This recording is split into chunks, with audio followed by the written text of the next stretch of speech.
You're honored. I'm honored. You're the first Mongolian I've ever had in my home. Yeah, thank you. But you have a lot of cons, Mongolian statues. I have, I think, 4 or 5. Yeah, 5. How do you guys pronounce Genghis Khan? Chinggis Khan. Chinggis Khan. Chinggis Khan. Okay. Yeah. And how do you say your name? Batbileg. Because because like you and Zolo, like I called you Bata when I was there. That's as close as I could get to. Yeah, my short name is Bata. Bata. Yeah. Yeah. But the Americans are pronouncing it like Bata. Yeah. Yeah. But it's. We really like to lean into a syllable. Yeah. A consonant. So how do you say your name again? Batbileg. Yeah. But I'm thrilled that you're in Los Angeles. I just found out on Instagram that you were here. So what do you think of the Los Angeles scene? Oh, it's the biggest scene. It's the like the MBAs of comedy. I saw Joey Diaz, Brian Callen, Doug Benson last night. Also like Jesus Trejo. Also like lots of great comedians. I saw Donnell Rawlings at the Improv. Ron White. It was just the education for me. Yeah. And just being there, being inside those walls, interacting with the staff, the other guys, it's all just thrill for me. Because I've been listening to American like comedians podcasts since 2011 now, like for 8 years, and originally inspired me to do comedy, start doing comedy. I was always a comedy fan since like 2006-7, watching like Dave Chappelle, Cat Williams, Russell Peters was big on YouTube then, and I always like admired comedians, but then listening to podcasts, it really like inspired me to do something, and now being here. So before you had ever done stand up, that's when you got into comedy podcasts and stuff? Yeah. Rogan's podcast was the biggest. I found him on YouTube. He had some clips of his podcast, and like from 2011, I think. I heard your episode with Joe Rogan, 2012, I think. Yeah, I've been on there a few times. Yeah, and I heard about you, and I was in driving school then, and I went to the like shitty driving range in Mongolia, and it was a long ride there, and just listening to podcasts, and now we're sitting together. It feels like a movie to me, and especially coming from Mongolia, where there was no stand up and no free speech like 30 years ago, and it's very new. But now you started the club. It's your club, basically, yes, in Ulaanbaatar. Did your family own that building? My grandparents on my mother's side, after the democratic revolution, like free market. Before that, it was all planned market, right? Like the Soviet system. The Russians ran everything. Yeah, so the state ordered like how many shoes people will need this year, It was a fucked up time for Mongolia because you guys weren't allowed to study your own history. Yeah. Right? They didn't want anyone getting nationalism and then rising up against the Soviets. Russians especially, they like a lot of Russian history experts came to Mongolia in the 50s, I think, 50s, 60s, rewrote Mongolian history for us. And they portrayed Chinggis Khan as like, he's the ruling class, oppressor of the working class. Like they trying to like view our history through the Marxist-Leninist lens. And it was deemed as being like barbaric or too patriotic. Russians tried to put it down, the Mongolian history. And after democratic revolution, everything blew up, like ultra like patriotic people, ultra religious people. All of a sudden, a lot of shamans are now active. So the shamans in Mongolia couldn't. Yeah. If you're a shaman and you have like a spirit coming into your body and talking, like you would be put in the mental hospital in the Soviet times. Now people pay you money. Wow. Yeah. Well, we're jumping around. There's so much Yeah. to talk about. Yeah. But no, it's okay. We'll come back to the thing. But you took me. It was the highlight of my trip. The first time I went to Mongolia was October 2017, and it was this time of year, October. It was Yeah. in the 30s. It was freezing, Yeah. and I loved it. And I wanted to go back in summer, so I went back in August 2018. It was in the 70s. It was lovely. And then you and Zolo took me out to was like a 3-4 hour drive out into the Mongolian countryside to Genghis Khan's 13th century campsite. Yeah. And we slept in the gurs. Yeah. It was really something. It was first time for us too. Like you're the reason we would go. Usually we work in the city. And the 13th century camp is a historic site where when Genghis Khan, he was still rising to power and coming up on the power stage of Mongolian steppe. He and his 1,000 cavalry spent the summer there. So It's such a big space. It looks like a moon crater or something. Yeah. But it was so beautiful. And we I don't know if it's like a hotel, however, like somebody we got keys from when we arrived there. Yeah. Somebody's running it, and they made food for us and everything. But there's all these little gurs. That's the round white tent things that for some reason everybody in the world thinks is called a yurt. Yeah. But you call it a gur. I think it's from the Turkic name, yurt. That's where it comes from. Went to the Western world.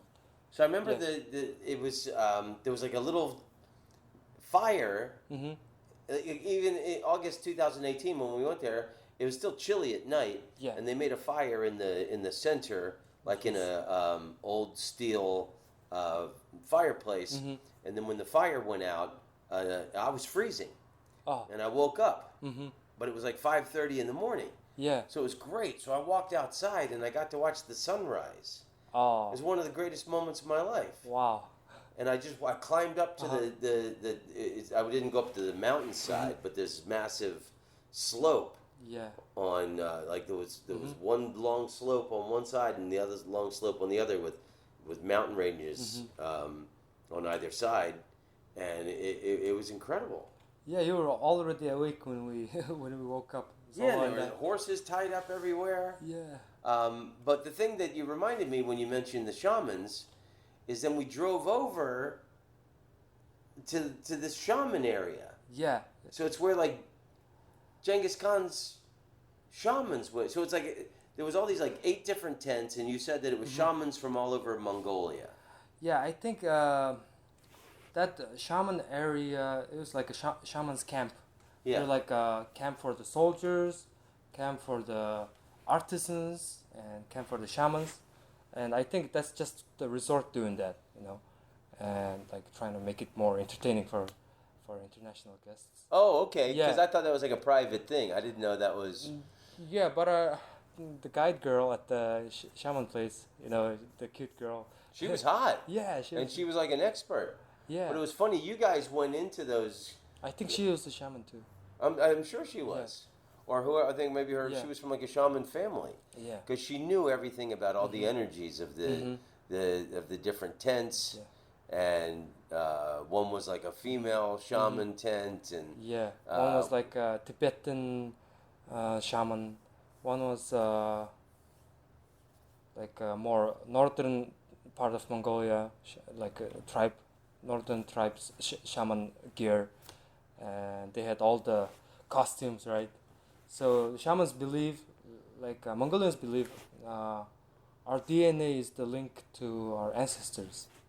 Now, everything our ancestors went through, their experiences, their soul, their intellect, everything is now passed down to us in our DNA.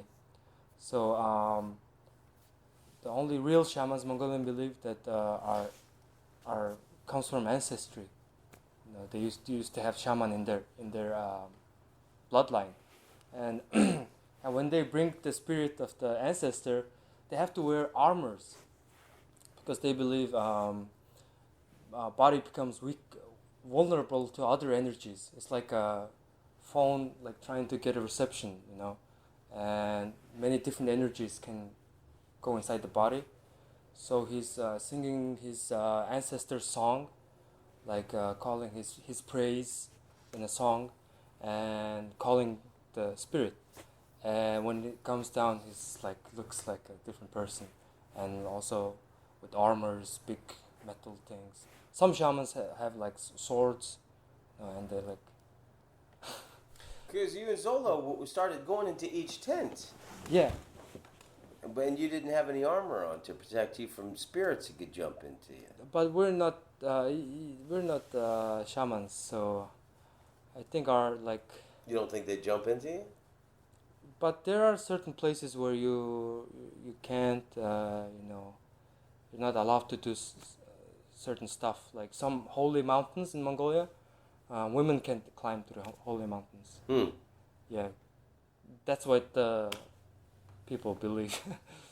Yeah. Well, I remember you guys went into that first shaman's tent. Yes. And I stuck my head in the door, and I could feel some strong spirit. I could feel some strong energy. It was heavy, right? It was heavy. Yeah. And it felt heavy. And it felt like cold and gray in that first one. Yeah. And then I thought, I'm not invited in. And Yeah. you guys, it wasn't your authority there. So I just I didn't want to fuck with any strong spirits, so I stayed out. And then that young woman, I don't know if she was 25, 30, she was like really hot. Yeah. I mean, like Mongolian women are beautiful. She was came out of nowhere. Yeah. And then she invited us in, and then I went into each one, and she explained all the different energies and stuff. And then we touched the war. The war. How do you say the war banner? The war banner. Banner of Genghis Khan. The military banner. Yeah. During the Mongolian Empire, our national symbol animal is a horse, and we believe horses are strong. They're like good animals. They help our livelihood, and they're like very a part of Mongolian culture. Yeah. And we have two banners. One is the peace banner of governance, peace. It's all made of white horses' tail hair. Like they bring the best horses from all around Mongolia. They bring their tails and make a big banner. They do like rituals to make it alive with the spirit. And the black banner is also made from the fastest steeds in Mongolia. From the fastest horses. Yeah. Those tails. And they. For the warrior banner. Yeah, I heard from my friend who's a shaman. He said that during wartime, they wash it in blood to make it alive.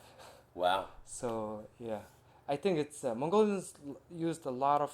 Well, it's cool. We touched those the war banner. Yeah, I think that does something, I'm At carrying the spirit of Mongolian warriors. Yeah. Wherever I go. Fastest steeds are behind you. That's right. Yeah. When we drove out there, you were playing. You played Bad Company's Bad Company. Yeah, I love that and song. I've never been able to hear that song without because it was like this long drive from the main road to the campsite. And some parts there were no dirt roads. We were like driving on grass. Yeah. And I'm like, how do you know where we're going?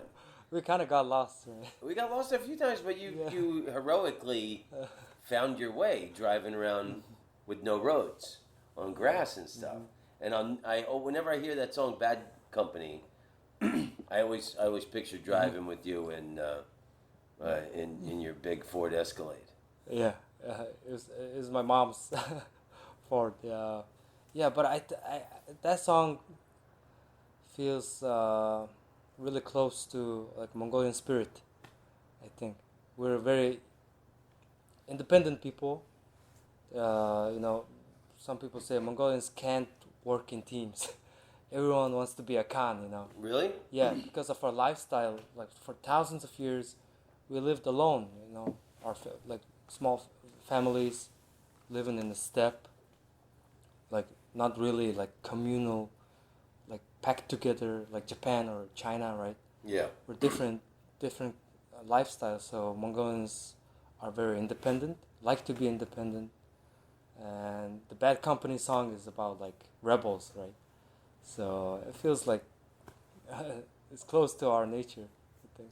Six gun Yeah, sound is our claim to yeah, fame. it's such a badass song. People call me Bad Bad Company. Company until the day I die. Yeah. Fucking great song, Paul Yeah. Rogers. And I mean that's such a special trip, man. I love Mongolia, and I feel like I have a special connection with you guys. And what I was starting to say before. Oh well, then you know I got to mention this before we get off the campsite. You wanted to find someone that made fermented mare's milk. Yeah. Remember we drove around Yeah. Went to again, grass with no roads. and it was getting dark. It's getting dark. Yeah, just the middle of nowhere. And you just pulled up to this guy's girl. Hey, you got any fermented mare's milk? Yeah. No, I'm all out. Come next. He said like come tomorrow morning or something like that. And Yeah. we were like we're going early back to town. We went back to our camp and we got lost for like a few minutes. Yeah. And it was getting dark, and there's no. You're just driving on grass. Yeah. I mean, are we gonna hit a rock? Are we gonna drive off of a ridge? It was interesting. It was a little adventure, you know. Makes the trip like. Well, I'm glad I went Fun. back in August to see it in the warm weather. It was wonderful, and you've made an amazing club. And I was wondering about the building because your mom has a dentist's office above the club. Yeah. So not only did you treat me like a king the entire time I was in Mongolia, and you showed me amazing things, but your mom has got an amazing dental office. I mean, like it's cool and it's modern. Yeah. And your mom gave me like a full cleaning, and she whitened my teeth. Yeah. Yeah. My mom really supports. Like she's been supporting me since birth. Yeah. Unlike my dad, you know, my dad really he weighs the like benefits and costs, but my mom is like wholeheartedly behind me, you know, and she really supported the stand-up comedy, like Mongolian stand-up comedy, because I quit my job and went into comedy full time, and my girlfriend was pregnant at the time. It was a really like uncertain time, and she helped me, and we were listening to a podcast, Joey Diaz's podcast, in the countryside in July before you came, like a month earlier. Yeah. And we listened when we were driving in the countryside, the whole podcast, and you were talking about Mongolia. Oh yeah. And she was like, "He's a really cool, very great guy." So when he comes, I want to like do a little appointment with. Great. So that's why she hooked me up because I was singing Mongolia's praises. Yeah. I've been the #1 ambassador of Mongolia. Yeah. So we're like. I mean, I talk about it all the time on interviews wherever I go. So we're really thankful for that, putting Mongolia on the map. Well, I mean, I guess you did it by making the club there. Yeah. And your family, you know, putting that club there, and it's like. I tell everybody, it's a proper comedy club. It seats 200 people. Yes. The stage is fantastic. It's perfect. I mean, it's like, there's a lot of old, rundown, shitty clubs in America. You got your mom has a modern dental office. You got a modern comedy club. I mean, there's nothing, I don't know what people think of Mongolia, you know? Yeah. But like, there's that big, beautiful building. What's it, the Bloomberg? Blue Sky, Blue Sky Tower. What is it? What's the Bloomberg? Bloomberg has an office there. Okay. Their office is there. Yeah. But that's a beautiful modern building. There's a lot of great modern stuff happening in Mongolia now. Yeah, people who don't really have imagination of Mongolia. in America, whenever I say I'm from Mongolia, they say like, yeah, great beef. Nothing. Yeah, and then so they've had Mongolian beef at Chinese restaurants. Yeah, and that's not not even. authentic Chinese food, and Mongolian beef isn't authentic Mongolian beef. Yes. So they're being fed counterfeit Yeah. flavor. They're selling our culture, our name. Yeah. I was like, are there any Mongolians here? And they're all Mexicans. So, So, for the people, yeah, right, exactly. yeah. For people who don't know, the capital of Mongolia is Ulaanbaatar, Yes. and the cool people call it UB City, Yeah, it's just a short name for. and your comedy club is UB City Comedy Club. UB Comedy Club. UB Comedy Club. Yes. So, how long has that been going on now? Now for 5.5 years. I started hosting open mic nights in a local underground club, and worked as manager there to keep doing the hosting the open mics. And What job did you quit to go into do? I was a comedy? TV editor. I was a TV assistant director in Mongolian national TV station, and it was a great job. I learned a lot about production. Like I was assistant to everything. They would just, hey, come, like we have to shoot this sports segment. So I just grabbed the camera and just shoot. And hey, you need to edit this on the computer. I learned editing and learned communications with people, learned to drink vodka, and learned a lot of stuff. And I think it helped me in my comedy. First it was open mics, then we had like 4 or 5 comedians, like open micers, and we would start charging our show, and then like I would film the shows and edit the good parts and consult with the comedians, like should I put this out, and I put it out on Facebook, and it just went viral. So like year 2, 3, it was an exponential like growth. And I think Mongolian people are a lot of, like 70% of Mongolian people are under 40, so it's a very young nation, and Mongolians love to have fun and laugh, and so Mongolia was ready for stand up. I think I was very lucky that I watched American cartoons when I was growing up, because my mom and dad afforded cable, and I was watching Disney Channel, Cartoon Network, MTV, and English language was like very near to me, and started watching comedy. So bam, bam, bam, bam, and I was Great. So Bugs Bunny taught you English? more like Dexter's Lab, Powerpuff Girls, yeah, all that. So I think I was at the right time at the right place. I just took a chance. Old comedy I think is dying now, because in Mongolia the old style of comedy was theatrical, people acting out scenes, right, and very like sparse punchlines. And so comedy is like bam, bam, bam, punch, punch, punch. So I think young Well, it people, seemed like the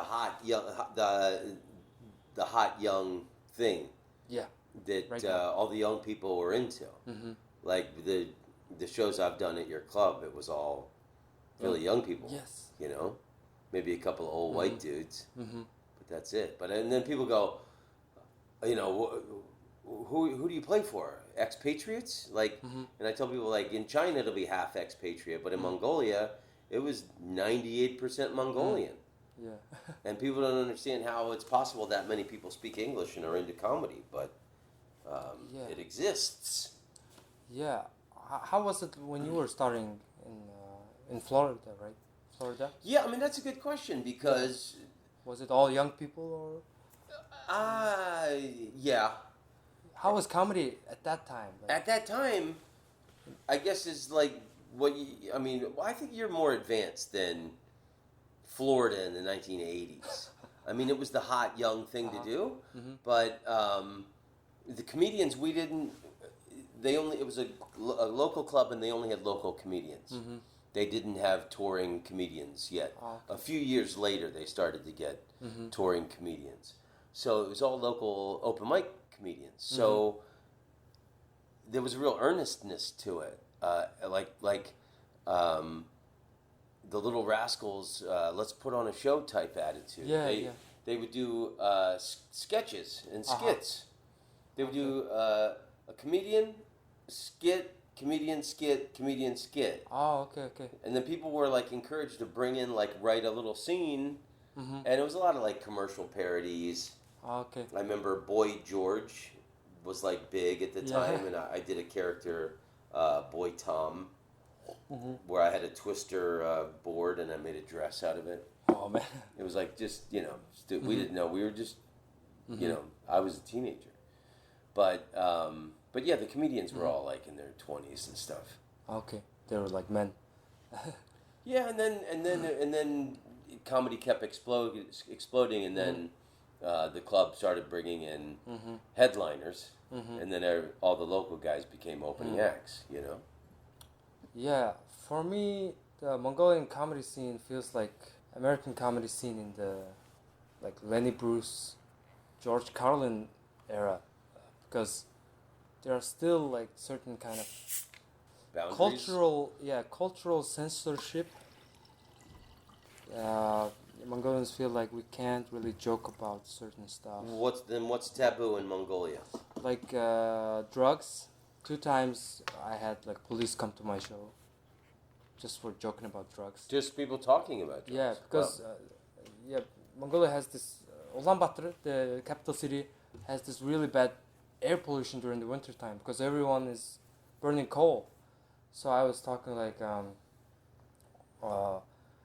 we are like breathing cancer-causing coal smoke. Why don't we like?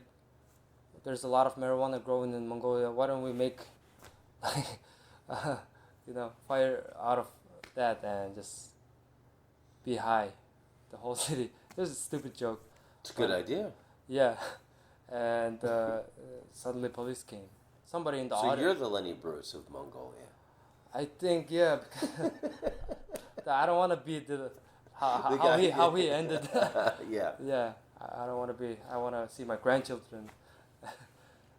But I think it would be better to be the George Carlin of Mongolia. Yeah. That's than the Lenny Bruce. the 7 bad words, So, yeah, I think it's there's a lot of boundaries now to be waiting to be broken, because I think comedy is the freedom of the mind, freedom to express. It's a lot of things. It's a dangerous thing, comedy. That's why I think China shut down like 4 clubs last year.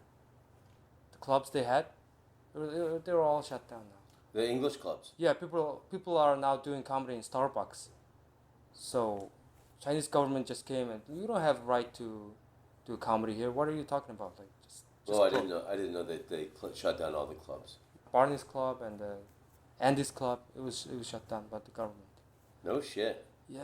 Well, and I was wondering because Mongolia is above China, and it's not inexpensive to go to Mongolia. Yeah. And the way I got to Mongolia was because I tacked it on to trips I had made to China. Yes. So if China has stopped doing the comedy, how's that going to affect you getting guys coming to Mongolia? It's gonna affect us because it's hard to come just to Mongolia. Chinese people are now becoming accustomed to like single person talking on. You're a monologist. Yeah, Storm Shu. Yeah, I forgot. Storm. Yeah. I don't know how you say his last name, but Shu. Shu. I follow Storm on Instagram, and we're friends on Facebook. He seems like he's killing it over there right now. Yeah. He seems like one of the hottest comedians in China. Yeah, and he's a really hard worker also, like typical Chinese. So what do you mean hard working? Like traveling or writing jokes? Yeah, writing jokes. He gets on stage, and I just see him everywhere. He's in Melbourne. Yeah. He's in America, in China.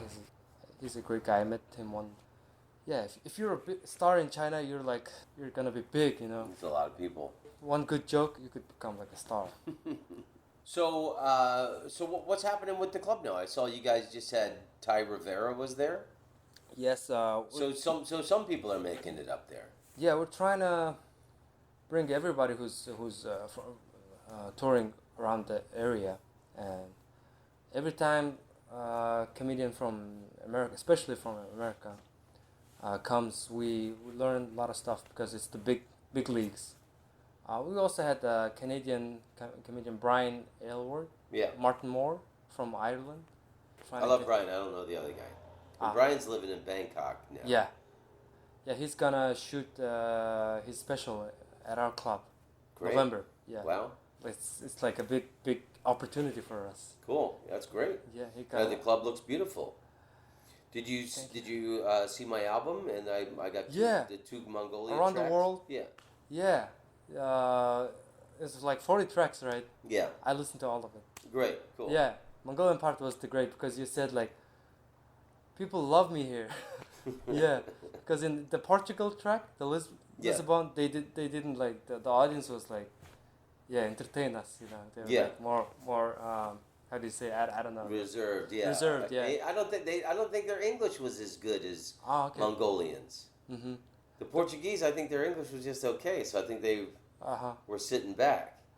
But so there's the track on, it's the second Mongolia track on my album, where, and you had asked me on that drive when we went out to the campsite about the story about doing personal information, because you said like you did a joke about your wife and she got a little sensitive about it. Yeah. And I told you the story about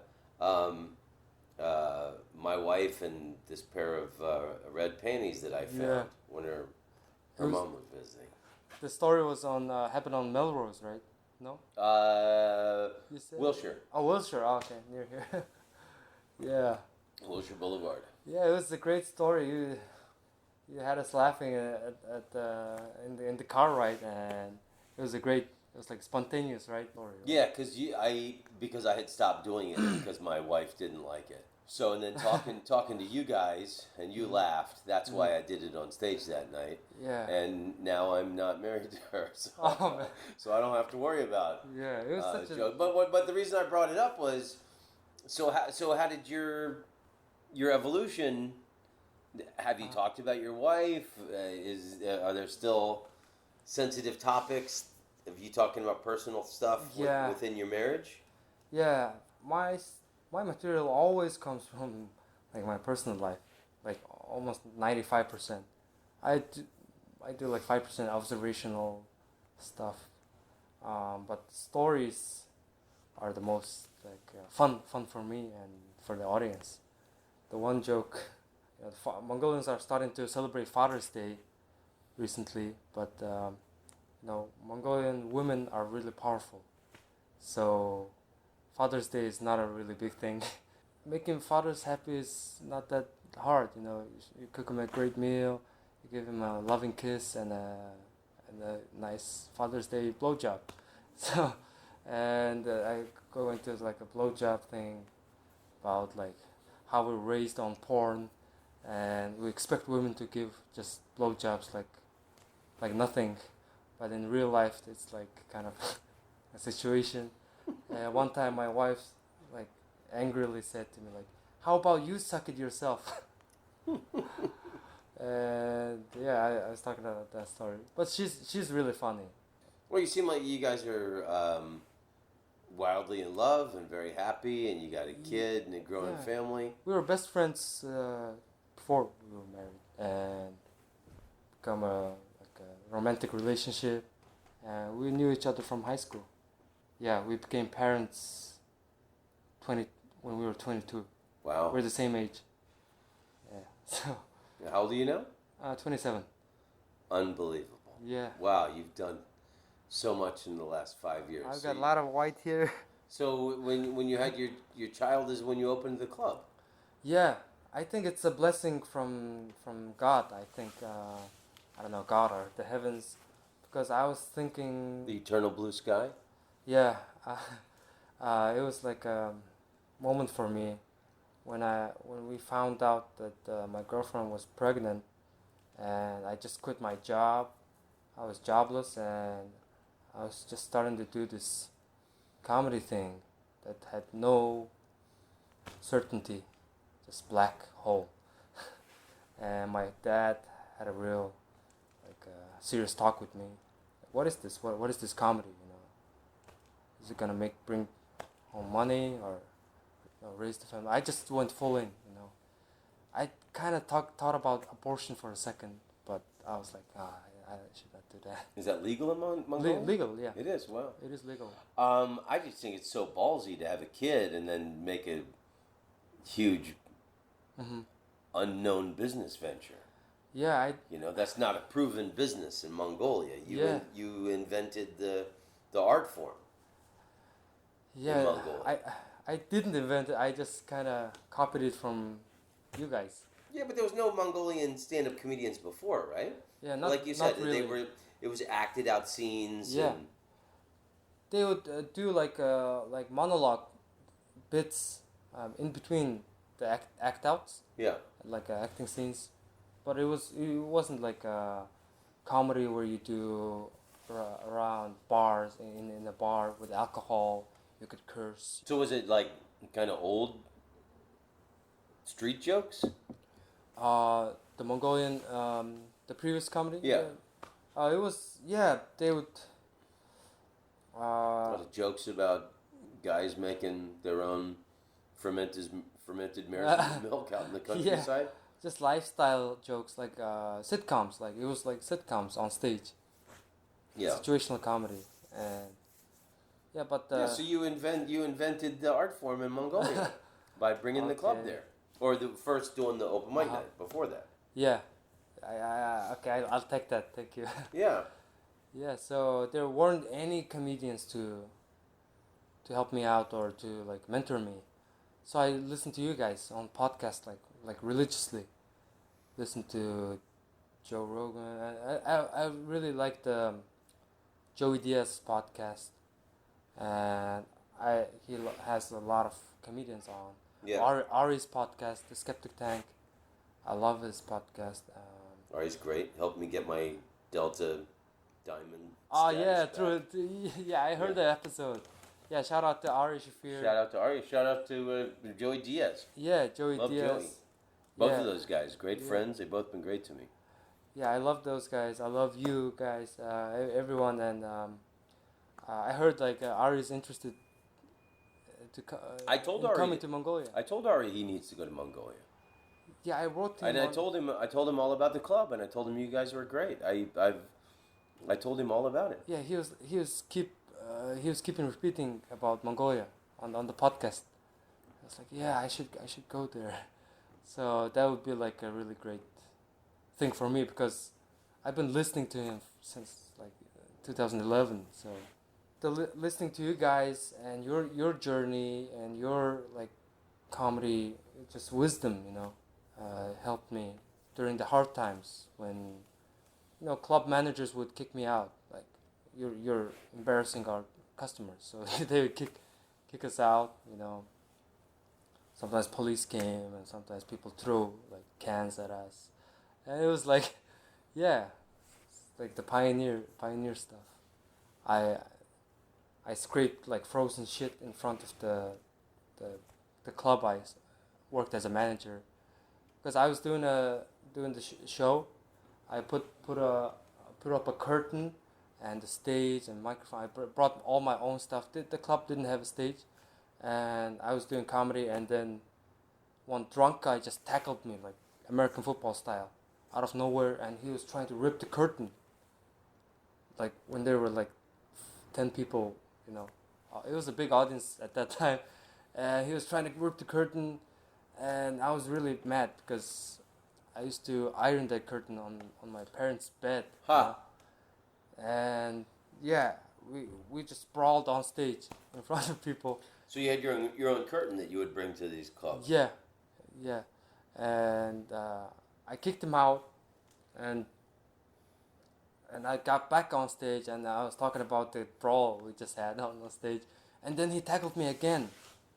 He was a real like consistent guy, and The Mongolian dude. yeah, Out of his mind. yeah, and after and I like a rear naked choked that guy and put him out out of the club, and the show ended. I put my curtains in my backpack, and I was working as a manager there. I closed the club. I was sitting inside the club, and suddenly heard like glass breaking sound, the front door. So I ran out, and there was nobody, and there was a piece of shit on the on the stairs. So I He cleaned. took a shit there? Yeah, he took like a drunk man's revenge shit. I think it's him, because he broke the window, and How did he wipe his ass? I don't know. He just ran, and I cleaned that shit with a shovel, and I went home. The next day, I came to the club through the back door, and in front of the back door there was another piece of shit. So actually he did like a double shit, Wow. and that one was frozen like a rock.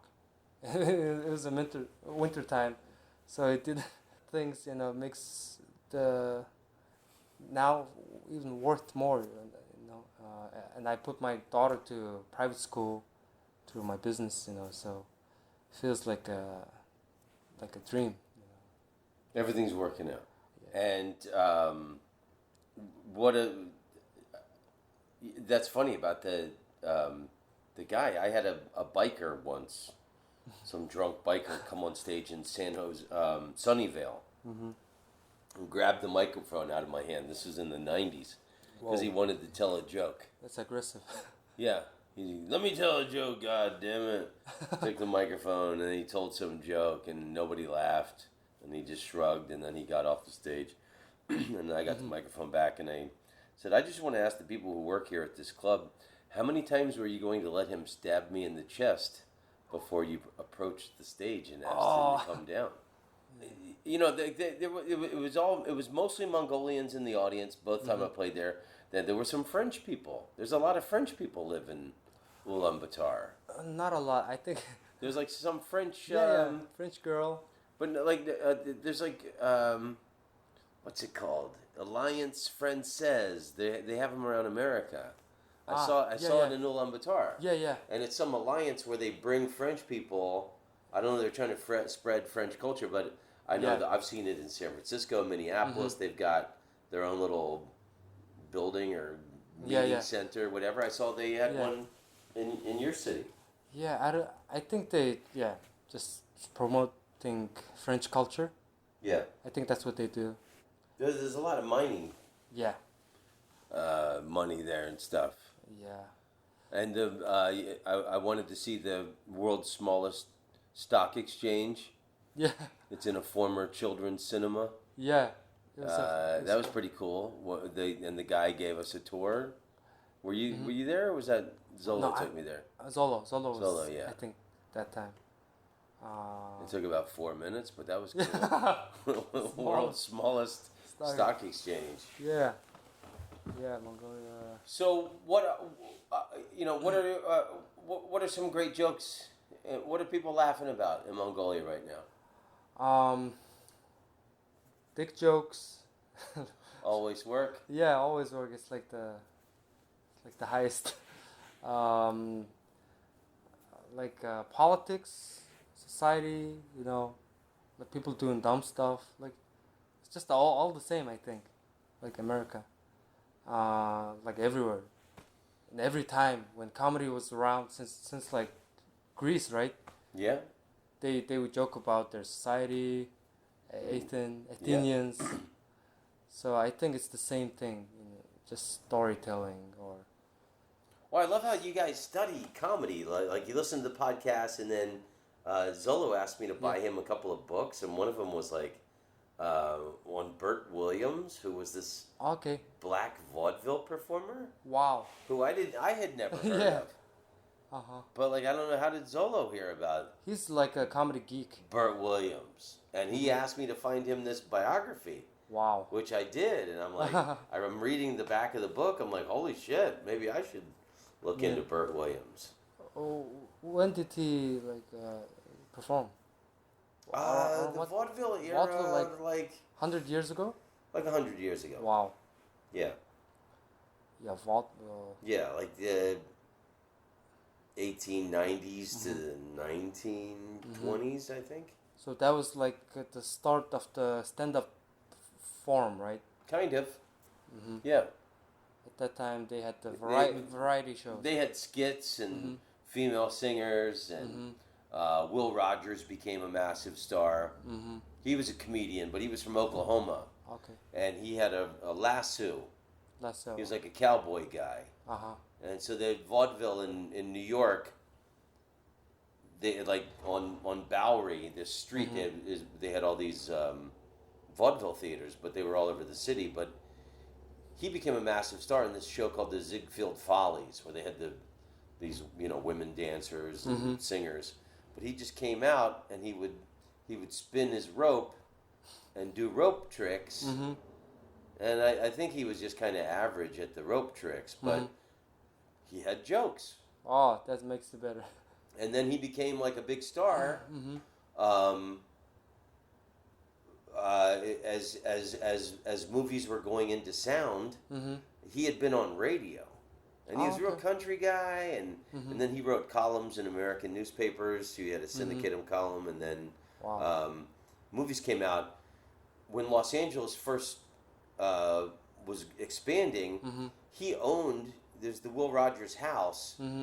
And it goes all the way to Will Rogers Beach. It's right before Wow, Malibu. he has his own beach. He owned this big, massive stretch of Wow. property, and his family would ride horses to the beach, which is now Will Rogers National Park, which is Wow. a really nice.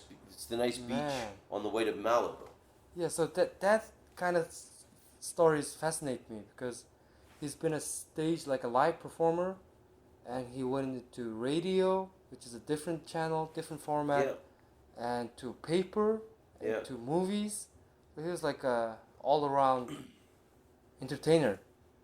So Yeah, and he was an explorer guy too. He died flying. A friend of his was a pilot. I think they had a pontoon plane where it lands on water, okay, and they were going. skipping like a If you look at Alaska, this chain of islands, they were going on this chain of Okay. islands along Alaska when his plane crashed and he died. dang. Yeah. What do you think is? How would you describe the Mongolian sense of humor? Because It's hard to define. I don't know if you saw the movie Joker. I just saw it last night. Oh, really? How was it? It's good. They lean a little on the mental illness thing, and Okay. then sorry to ruin the film for anybody listening. He kills this comedian. Okay. He tries to do stand-up comedy. Yeah. And then there's a famous comedian played by Robert De Niro, and Mark Maron plays his producer. It's really Okay. cool. There was a lot of comedians in the movie. Yeah. Greer Barnes, Sam Morrill. You can hear him. You can't see him. Someone else I can't think of. But That's great. De Niro plays like a Johnny Carson type of guy. Oh, okay. The And big star. The big, loved American late night talk show host. And Joker, Joaquin Phoenix, kills him on the show. Oh man, I you just- spoiled it. I just ruined the film. Yeah. And I don't know what the point was. Yeah. I don't like that. The humor, the Mongolian humor you were talking about. Yeah, I don't know what that has to do with Yeah. me ruining the film for everybody. For no reason, I haven't seen it. No, he's trying to do stand-up comedy. So he's Okay. going. He watches the Joker. Joaquin Phoenix goes to comedy club. Mm-hmm. It's filmed at Dangerfields in New York Oh City. wow, legendary. And so he's sitting there, and he's taking notes. And one of the notes as he writes is, "Sex jokes always work." That's so- what Joaquin Phoenix. Yeah, writes? as his character, he writes that he's trying to figure out comedy. So I mean, other than sex jokes, like Okay. I think Mongolians like more to the storytelling side. because we have a great like oral tradition. We didn't carry any books because we were traveling all the time, nomadic lifestyle. So everything was You can't bring books on horses and yeah oxes. yeah. So everything was compressed into words and stories, even history lessons and the mythology and like life lessons. Everything was, and Mongolia has a lot of that wisdom words. What how do you say it in English? Proverbs. Not Like wisdom words. old sayings, Old sayings. Yeah, it was like expressions. whole life's philosophy in just like a one line. It's very Mongolians like to compress it into like words, and yeah. So I think more to the storytelling side it works. We weren't we didn't develop as like a jokey comedians. We tell funny stories and find out the punchlines and cut out the unfunny parts and just leave the punchline and it's like always compressing. And I think the humor is Mongolians love to laugh, are very like fun loving, like unlike Koreans and Japanese. Like I think of those two like countries people, they're very serious and not trying to disturb anybody. Yeah. Mongolians are loud, you know, they're hanging out on the streets, like having fist fights, drinking, you know, laughing, partying, just life like hot-blooded people. You know? So it's the Ireland of Asia. Yeah. Because Ireland also has a great storytelling tradition. Like the comedians of Ireland are all storytellers. Okay. And in England, they're more jokey joke. Some of them are storytellers, but they're always self-deprecating. They'll shit on themselves. Yeah. But Ireland, it's interesting that Mongolia also comes from the storytelling tradition. Yeah, sex jokes always work, and Mongolians hate the politicians. So, like whenever you like joke about the politics and it's funny, they love it.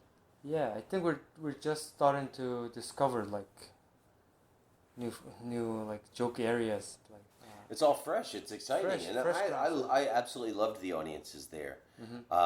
The Mongolians are great laughers. I mean, you can hear it on my the track just starts on my track. Yeah, it's great. I'm glad that I captured your club and the sound of Mongolian laughter on my album. We're so really thankful and happy about you recording your album at our comedy club. Yeah, I mean, it's cool. Brian Elwood is going to do a special there. Yeah. That's a great idea. But I want more people to go to Mongolia and discover what an amazing place it is. I've told everybody that, I mean, Mongolians are beautiful people. If I owned a modeling agency, I would only hire Mongolians. I said that on my on the Mongolia track on the album. So, what do you think people should most know about Mongolia? I think maybe history of Mongolia. I think that's how I got off on the history. I was just excited to go there from reading all about the history. The history is so big, like almost every nation has something to do with Mongolia in history. It was such a big event in history, the empire. I think we are still living in the waves of history. Like it's still affecting us. The repercussions. Just a single man, Genghis Khan. He rode into battle many times when he was young. He got shot in the neck with an arrow, right?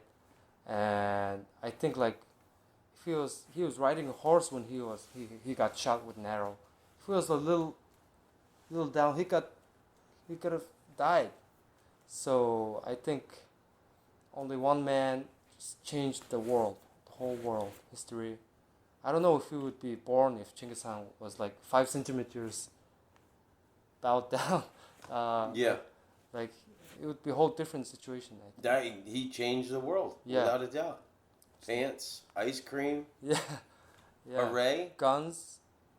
Like I think Mongolians kind of. Yeah, the Mongolians, from the Genghis Khan biography I read, that they would modify the weapons that they would of Yeah. nations that they conquered, and then so different.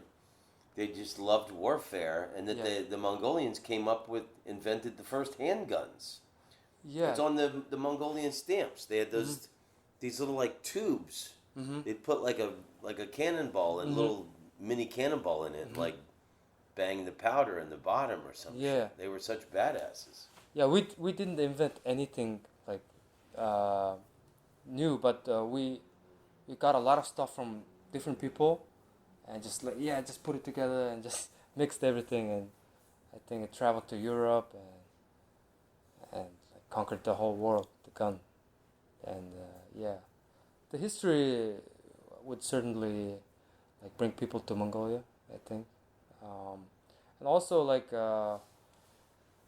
Other thing to know is Mongolia is a very young nation now. The people are most of the people are young, and it's a democratic country in Asia.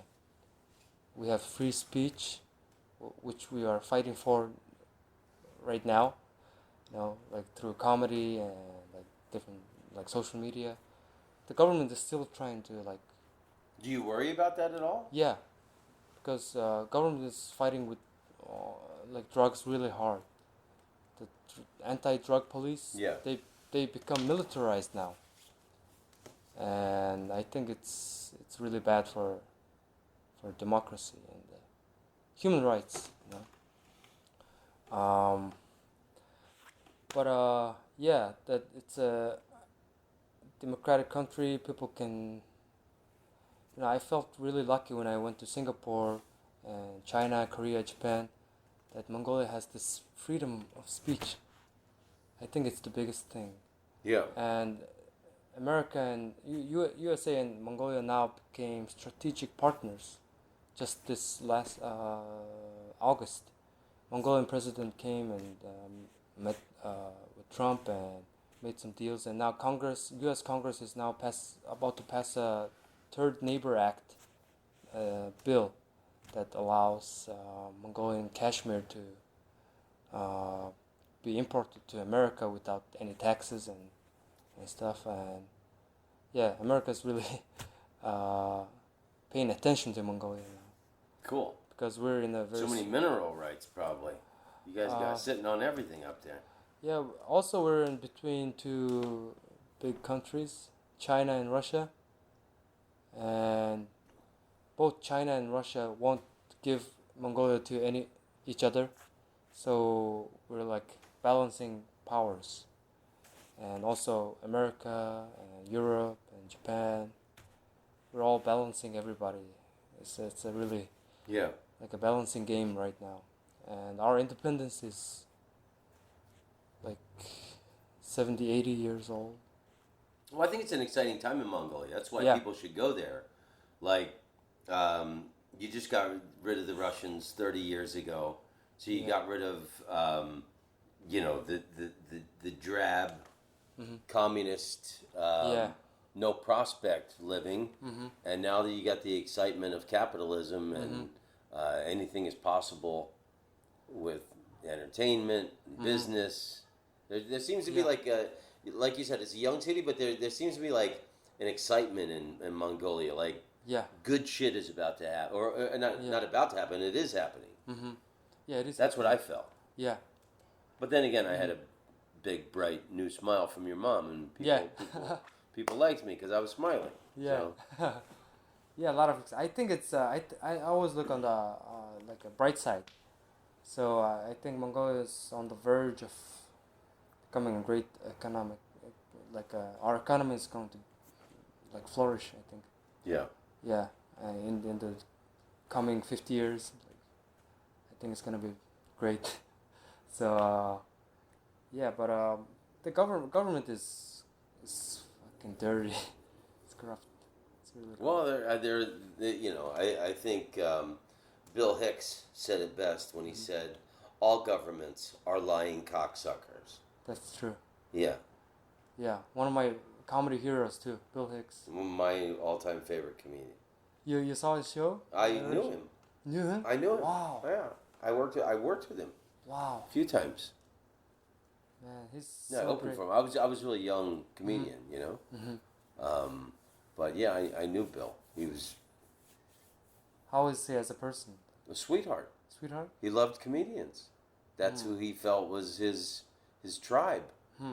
So, like I've seen people try and emulate people who tried to emulate Bill through the years and being a dick to other people, and he wasn't.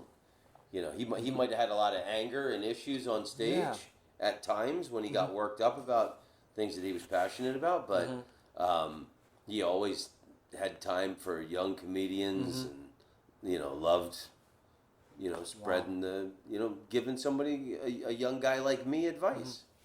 Man, that tells a lot. He seems like a really warm, sweet guy. Yeah, he was. I saw his documentary, The American. Untold Story of Bill Hicks. Yeah, I've seen both of them. There's one came out after he died, and then The American. He reminds me that comedy shouldn't be like a safe space or like all kitty cat stuff. Well, it reminds me that the best comedy says something. Yeah. Like you can make a point. Like I don't know if you can change someone's opinion about something, but you can make a point. Yeah. And you can use intelligence and philosophical thought.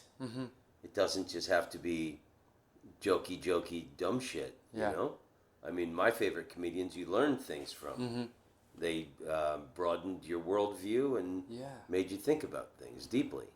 Especially the Bill Hicks is the joke about drugs. Yeah. Drug-free America, but it's all sponsored by alcohol and tobacco companies. Yeah. The program for drug-free America. Yeah. Say no to drugs, and it's, afterwards, this bud's for you. Yeah. Guy with the I don't know if you ever saw the commercial. It was Just Say No to Drugs commercial. Guy frying an egg. Ah, yeah. This is your brain. This is your brain on drugs. And then they fried the egg. He's like, who's this fucking hillbilly? He's drunk. How dare you have a drunk guy tell me not to do drugs? Battle of the drugs. War. It's not a war on drugs. It's a war of drugs, I think. Is alcohol, tobacco. They're trying to keep everything else down. They're trying to keep their turf, it's like a gang member. Cartels. Yeah. Don't want somebody moving into their neighborhood. Yeah, new guys. So, I think there's only the two best months to visit Mongolia is what? August and September, right? Yeah, July and August, I think. And then it starts snowing in September. September, it's a little chilly, becomes chilly. And October, sometimes it snows in Do you remember June. when we shot the arrows on the side of the road and I hit the bullseye on the first shot? Do you remember that? Yeah, remember that. You were really good. We couldn't hit it. It's because I had touched Genghis Khan's warrior band. Yeah. I'm thrilled for you to come over. We'll wrap this up in a second. The thing I wanted to say was I want people to go to Mongolia. So July and August is the best time to go there. Yes. And I think you should stay at the Shangri-La Hotel, which is where I stayed the last time. I don't know if you guys have a deal with them. It was only at that time. It was a special deal for you. The comedians who came afterwards, they stayed at the different hotel, much more like a. What was the one you put me at the first time? The business. The corporate, yeah. That's it. Yeah, those. It's called the corporate hotel. Yeah. Yeah. Just corporate. Feeling corporate. So, are you going to come back to the United States more often? And I know Yes. you guys have gone around to different places in the world, like you were trying to get shows in Switzerland, different places where Mongolians are living. Yeah, Europe. Mongolians spread a lot throughout the world, so we can tour Europe, Sweden, UK, France, Belgium, Poland, and all that. Also Asia, and we're trying to set up a tour for Mongolians living in America this holiday season. Maybe like February. You going to come back? Yeah, come Great. back. Come back, do like 5 city tour for Mongolians and. Well, let me know. I'll hook you up with a couple places in LA. I know I can get you on at the Venice Underground. Okay. I think that's one of the coolest shows in Los Angeles. Really? It's out at Venice Beach. Bronston Jones runs it, and it's a lot of international Europeans, and there's a lot of hostels around there, but really cool LA people. It's not like Hollywood posers and stuff. Yeah. Yeah. Man, thank you. I'm trying to do business with America, trying to be more connected. I feel like. Well, your mom whitened my teeth. I would do anything for you. Yeah, that's enough for Yeah. to do anything. Yeah. Oh, that's great. I'm like a Mongolian. If you do something nice for me, I'm your loyal friend for life. Oh, thank you. No, I mean, all jokes aside, I'm really proud to be connected to the club. You know, I love you guys.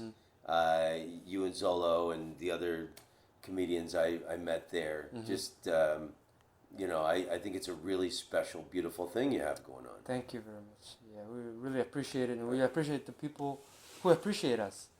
So it's just our culture to be very hospitable, and because it's a hostile world around, so anyone comes as with a good heart, and we accept them with open hand, open heart. Try to nourish our guests. Yeah, well, I mean, you couldn't have been nicer to me when I was there, thank you. and I'll never forget that as long as I live. I can't wait to go back. I dream of going back to Mongolia. Yeah, next year. I tell people wherever I go, and who would have thought that some of the most cutting edge comedy in the world is happening in Mongolia right now at UB Comedy Club, and what you guys are doing. Oh, thank you. Are you still doing comedy once a month in English? Yeah, we just had Justin Rivera. He's a magician and comedian. This September, we had Matt Davis. Matt Davis came back. Yeah, Matt Davis Good. came back. I was wondering because I saw him. He was in Tibet or Nepal or Nepal, something. yeah. He's like he's also like a nomadic guy. He just came on the 5th last Saturday. Great. Yeah, so I love 2 days Matt. ago. Yeah, he performed at the comedy. Matt's the one who told me about your club. Oh, really? Yeah, Matt Davis is the one who told me you need to go to Mongolia. Wow. You would fucking love it. Wow. Yeah, this is how things come together. Yeah. I hope you whitened his teeth. No, I wasn't there. I'm kidding. I'm sorry. I keep mentioning. Now every comedian's gonna go. Yeah. Oh fuck! I went there. And So where's my appointment? Yeah. That's awesome. But Matt is the one that told me about it. Wow. So. Okay, so I know you got to fly back to Mongolia tomorrow. No, I'm flying to Chicago Oh, okay. tomorrow. Yeah, see my friends. Okay. My childhood friends are living in Chicago now. Fantastic. Yeah, so gonna see them And then back to Mongolia? and then back to Mongolia. So just LA, Chicago this trip. Okay. Yeah, this trip is like I'm losing a lot of money on this trip, but I believe like I have to put something out to get something out. Yeah. You know? So meeting you and going to the comedy store, the improv, meeting a lot of people, and it just. You're gonna come back in February though. Yeah, or December. Okay. Maybe earlier. Let me know. Yeah, I will. Yeah, and I'll help you any way I can. I always ask this of my guests, so let me ask these questions of you. What is the best advice for comedy you've ever been given? Ooh, best advice in comedy. It was actually I was reading Bill Hicks's Principles of Comedy Yeah. on comedy, and the best advice was do material that you believe is funny. Yeah. First, you have to believe it's funny first. You have to know it's funny first, and then you tell the audience. I think that's the essence of comedy. It's because coming from your point of view and your intellect. So if you don't have that, it's not. I think it's not comedy. It's just acting or I don't know, just something else. I agree. You got to think it's funny. Yeah. Is the most important thing. I also like on his Principles of Comedy, he said, never ask the audience how they're doing. Yeah. You're going to tell them how they're doing. Yeah. Or you're going to tell them what they need to know or not. Yeah. Just don't ask their permission to tell a joke. Don't ask them how they're doing. Yeah. Who gives a shit how they're doing? You're going to make them have a good time. Yeah. Is what's going to happen. Yeah, how you doing? Yeah, are we having fun, guys? Like. Yeah. Yeah. Stupid questions. Yeah, it's I do that, make that mistake, like, from time to time. But yeah, I think that's the best advice from Bill Hicks. In closing, is there any wisdom or words of advice that you'd like to give to the people of the earth? Wow. Okay. I really believe our life as a video game. It's really like a video game, you know. We're the main character, and we're doing stuff, and we have some objectives and mission, like life mission. If you want something to happen in this world, something that you want to better, even if it's like something really big, you have to put yourself into the mix. You have to do something yourself, take action. That the comedy was like that for me, because I really wanted to watch American style comedy in Mongolia. I would love to watch that. I used to think like that. I would love to watch like American style comedy. Only if somebody was doing it, and I thought, why not? Why wouldn't I try it? You know, and it's just growing like crazy after that.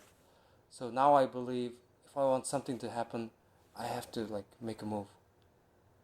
Just like Chinggis Khan, you know, and yeah, his whole life was risk taking and turning every and doing the opposite of what was the custom. Like he loved to have war in winter because they could just the rivers and lakes were frozen. They could just roll right over them. And then other Europeans never fought in winter. They just would like hang out in the castles and they just like, oh my God, who fights in winter? Who are these crazy people? This is war, baby. Yeah. And so he's like the best example that a single person can change the whole world. He turned every dire situation into a beneficial situation for himself and his people. So Killed his brother. Yeah. When he was 12. He had to. Because his brother kept fucking with him. Yeah, because there was a power struggle. His brother was a bully. Yeah. So he nipped it in the bud. And if life's a video game, you're just trying to make it to the next level. You got to jump over the barrels and you got to run away from the fire. Yeah. Donkey Kong reference. Yeah. Can you teach me some Mongolian before you leave? Yeah. Yeah, I would love to. What's a good little Mongolian lesson? Like, what are you some could cool things you could teach me? introduce yourself. Sambeno is like hello. How are you? Sambeno. Sabeno? Sambeno. Sabeno. Yes, Sambeno. Are you well? Okay. Намайг Tom Rhodes гэдэг. Намайг Tom Rhodes гэдэг. So it means that my name is Tom Rhodes. Okay. Энд хөрхөн охтод байна уу? It means, are there any pretty girls here? Now, see, this is helpful information Yeah, for yeah. anybody who's listening to Yeah, yeah. this. People planning a Ah. trip to Mongolia. Би Монгол эмэгтэйчүүд хайртай. So it means I love Mongolian women.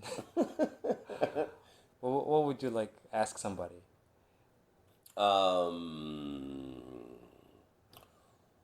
Where is the meat? Хаана мах зарж байгаа вэ? Мах хаана зарж байгаа вэ? Or something like that. Yeah, mach is meat. So. When can I go falcon hunting? Хизээ шонхороор ан хийж болох вэ? Хаана шонхороор ан хийж болох вэ? Шонхор is the falcon. Yeah, so шонхорын ан хаана хийж болох вэ? Where can I do falcon hunting? Where can I buy a hat with fur on it? Өстэй малгай хаанаас авч болох вэ? That was the best thing when we went to that camp, and the photo of you and I and Zolo, Yeah. and we got on those fur things and we're holding the swords. Yeah. That's the coolest. You look like a Khan. Like, That's the coolest picture from Mongolia. yeah, your beard really like went well with the fur hat. I loved it, man. I can't wait to go back. Okay, Bat. Yeah. Any thoughts about America and the fact that our government is collapsing and they're about to impeach Trump? Really? I don't know. Okay, they're They're saying like, trying. It'll never happen.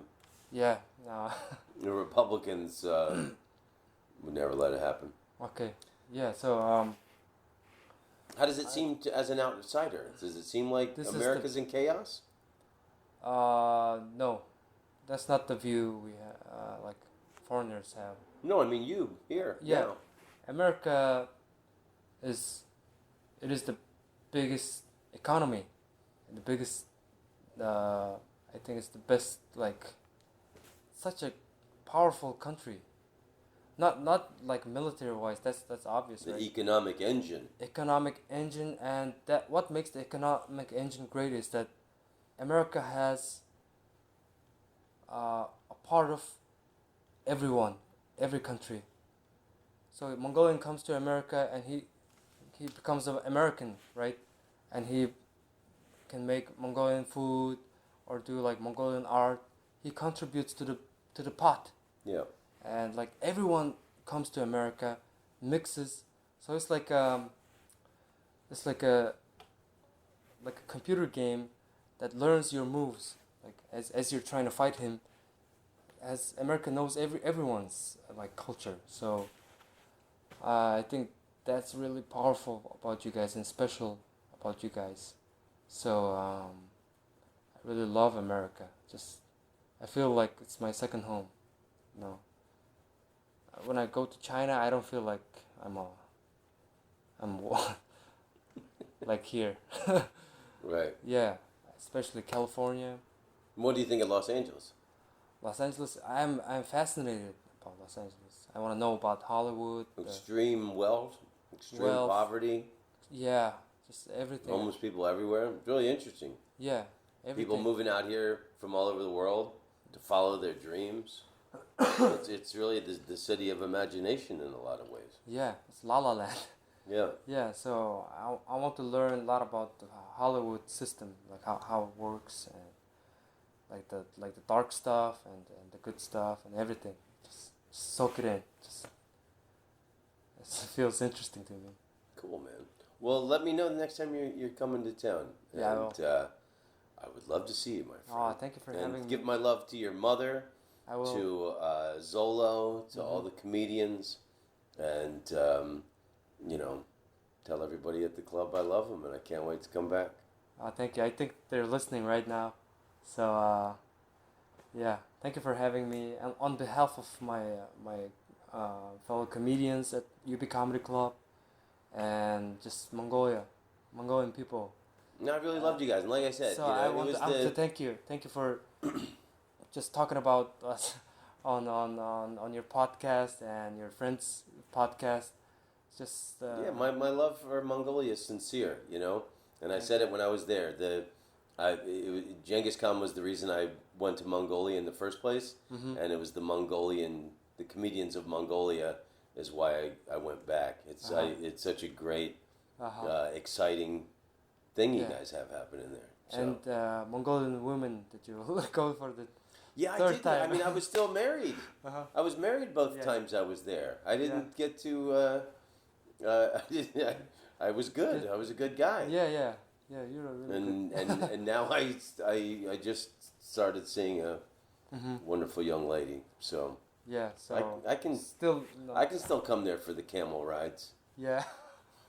And the camel toes. I'm just kidding. All right, Bata. I love you, brother. Oh, thank you. Long may Thank you for run. having me. Long may you run. How do you say long may you run in Mongolian? Long may you run. Oh, that's I have to translate it. What's the meaning of long may you run? Like. Sorry. May you have long journey. Great journey. long longevity. May you. Yeah. Монголоор окей. Сайн сайхан бүхнийг энэ подкастыг сонсож байгаа бүх хүмүүст хамгийн сайн сайхан бүхнийг хүсье. Амьдралынх нь зам мөрн үргэлж шулуухан тэгшгэн байх болтугай. Okay, now how do you tell everybody in Mongolia that I have 4,000 books in my living room? Би ингээд Том Роуз ахын гэрт ирсэн байна л та. Тэгээд бараг 4,000 ном байна. Одоо бараг хэдэн мянган пен зоогаан тий. So many. So my Genghis Khan, 2 Genghis Khans on the mantle. Yeah. Ингээ галын нөгөө юуныхаа зуухныхаа дээр ингээ 2 Чингис хааны 3 more in the next room. Тэгээ нөгөө өрөөндөө бол 3 Чингис хааны хөшөөтэй. Чингис хаанд хайртай. You love Genghis Khan. I do. I love the sound of the Mongolian language. It's really got this wonderful like kind of hush noises that you make. Like I lived in Holland and Dutch and Germanic is it's got all these guttural throat noises. And the Mongolian is like it's got really pleasant melody to it. Oh, really? Yeah, and these beautiful hush tones in it. I really like that. So you'll be hearing more from us, I think. Yeah, and thank you for having me. My pleasure to have you in my home, my brother. Love and respect. Tom Rhodes, you're a funny man. Tom Rhodes, you're an international comedian. Tom Rhodes, karate kick, baby, oh yeah. Tom Rhodes, you're a groovy dude. You go all around the world, telling jokes to all of the people. You are an international comedian. You're funny to everybody in every single country in the world. Tom Rhodes, I like you very much. I think you're talented and very wonderful. Tom Rhodes, you're the best guy in the world. I wanna be your friend. You should call me sometime. Here is my phone number, 603-644-0048. Yeah. Tom Rhodes, you're an international comedic sensation. Tom Rhodes, I like to listen to your podcast. Tom Rhodes, you're the best man to ever walk on the earth.